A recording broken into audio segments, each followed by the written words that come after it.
Hi guys! Praise God in everything. Welcome back nga pala sa ating YouTube channel. Right now, naka-break time ako guys. Punta tayo sa bike shop and papa-install na natin yung mga parts ng bike na binili natin. So samahan nyo ako guys. Tara, let's go! Yan, mainit guys. Punta tayo sa bike shop. Bike shop ng aking kumpare tropa pips. Kuya na rin. Yan.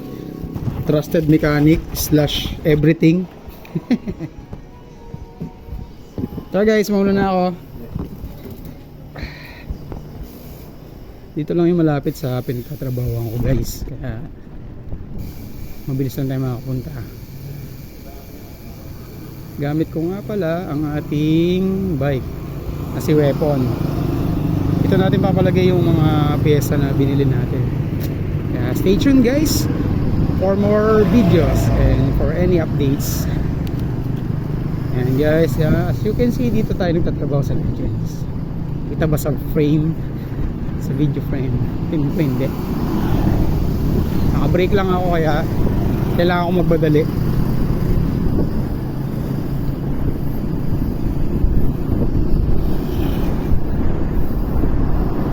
Sarap ng hangin, malamig.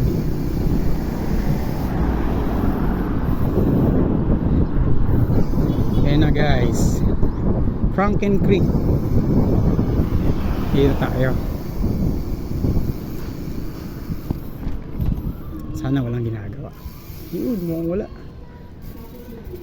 Dito na tayo guys. Kausapin muna natin ang Kuis. Good afternoon po, Kuis. May ginagawa si Kuis mga kapatid.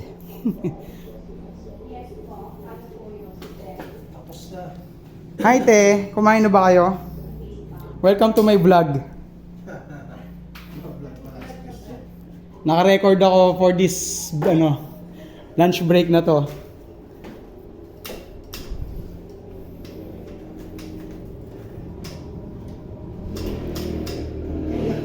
Okay na, next na tayo guys. So balik na lang tayo guys mamaya. Update ko kayo, no? Peace. Hi guys, welcome nga pala ulit. Alas 3 na. Check natin ito. Yes. Right, and guys, update sa atin. Naikabit na yung rotors. Tsaka itong tawag dito. Yun lang, nalimutan ko yung Quiz. Yung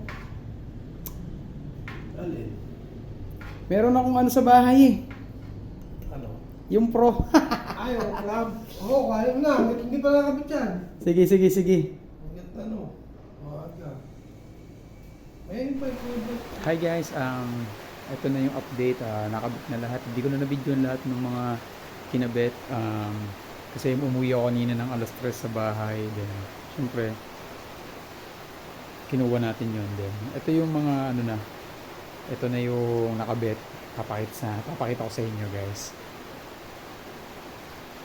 Yan, ito na yung rotors guys. Yan, Shimano RT76 rotors. Yan, nakabit na siya. 180mm. Then, yan yung SLX.